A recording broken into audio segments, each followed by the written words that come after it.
Footballer Germany में हो, number 1 scientist Germany में हो, नंबर 1 डॉक्टर जर्मनी में हो, नंबर 1 इंजीनियर जर्मनी में हो, तो ये नंबर 1 हॉकी प्लेयर इंडिया में क्या कर रहा है?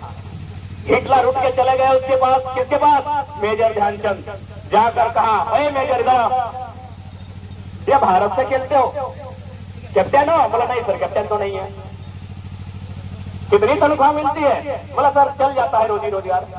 बोला मेरी जर्मनी से खेलोगे, बदले में मैं तुम्हें जर्मनी की हॉकी टीम का कैप्टन बनाऊंगा।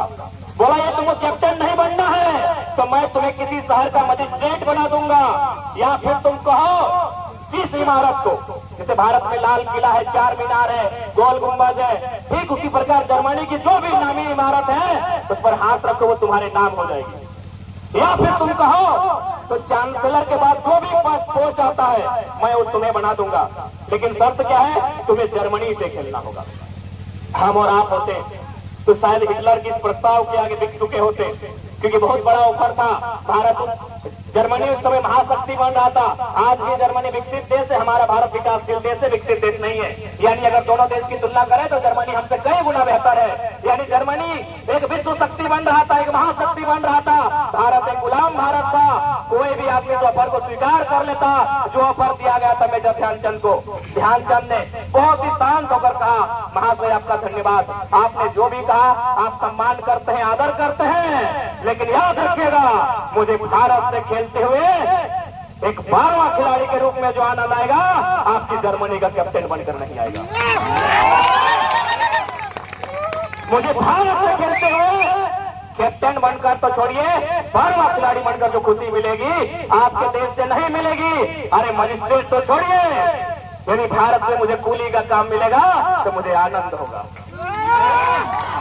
यानी खेल आपको जुनूनी बनाता है, खेल आपको देश के प्रति प्रेम कराता है। मैंने ये उदाहरण इसलिए दिया क्योंकि आज के डेट में एक दूसरा उदाहरण ध्यानचंद का नहीं। आप विराट कोहली को आदर मान सकते हैं, आप महेंद्र सिंह धोनी को भी मान सकते हैं, लेकिन अगर देश की बात आएगी और युवाओं की बात आएगी, ये ड्रीम 11 का प्रचार करते जुआ खिलाने वाले देश के आदर्श नहीं हो सकते। मैं भी सम्मान करता हूँ जो क्रिकेटर उनका, लेकिन जो लोग जुआ खिलाते हैं, जो लोग किंगफिशर के दारू का प्रचार करते हैं, वो देश का गौरव नहीं हो सकते भाई। वो खेल का गौरव हो सकते हैं, वो खेल का गौरव हो सकते हैं। हो सके बहुत फैन आप होंगे कोहली, धोनी, रोहित शर्मा के, हो सके मेरी आलोचना करेंगे, मुझे फर्क नहीं पड़ता है। वो खेल का गौरव हो सकते हैं, वो खेल के मसीहा हो सकते हैं, देश के नहीं हो सकते मेरे साथी, क्योंकि वो ड्रीम 11 जुआ खिलवा रही युवा पीढ़ी। नहीं करने से भी आईपीएल में प्रत्येक साल हजारों नौजवानों की आत्महत्या होती है। किसके कारण? स्पोर्ट्स पर्सन के कारण। इसीलिए मैंने कहा हॉकी का उदाहरण मैंने इसलिए दिया, वो भी आज से 90 साल पुराना, क्योंकि खेल आपको देखो। लेकिन आज भी जब मैंने बात चाहते मजेदार किस्सा आपको सुना देता हूँ विराट कोहली का। विराट कोहली का शादी किससे हुआ पता है ना? अनुष्का शर्मा। पता है उनकी ज्वेलरी कहाँ से आई थी? ऑस्ट्रेलिया से। शादी कहाँ हुआ था पता है? कनाडा में। जल कहाँ पे आया था पता है? फ्रांस से। मैंने पहले कहा विराट कोहली खेल का गौरव हो सकते हैं, देश का नहीं। इसलिए नहीं क्योंकि जो पैसा विराट कोहली ने अपनी शादी में खर्च किया था, अगर वो पैसा इंडिया में खर्च करते हैं तो चूंकि तो हम साइंस और साहित्य के छात्र हैं, जो अकाउंट के छात्र उनसे पूछिए, जो अर्थव्यवस्था के छात्र उनसे पूछिए, अगर विराट कोहली सारा पैसा भारत में खर्चा करते हैं तो भारत को जरूर उनकी राष्ट्र की उन्नति में 0.1% की उन्नति जरूर होता है।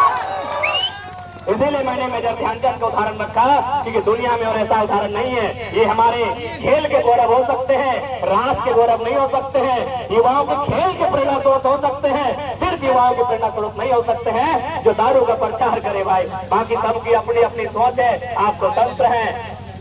अब मैं बात करता हूँ एक बहुत ही महत्वपूर्ण, क्योंकि आज के डेट में ये देखने को मिलता है, जैसे दोनों टीम अभी फाइनल खेली तो जाहिर सी बात है जो टीम हारेगी उसके मन में थोड़ा सा गुस्सा आता है, ये स्वाभाविक है। लगता है कि ये लोग बाहर कहीं दिखेंगे ना, कहता है गड़वे तोड़ देंगे, ऐसा फील होता है। और बकायदा है तो अरे हमरो खेलने का मान भाई विज्ञा कहाँ से है, जोड़ा पकड़ झरिया वाला केंदवा करकेंद वाला, इनके चलते हम नहीं खेले।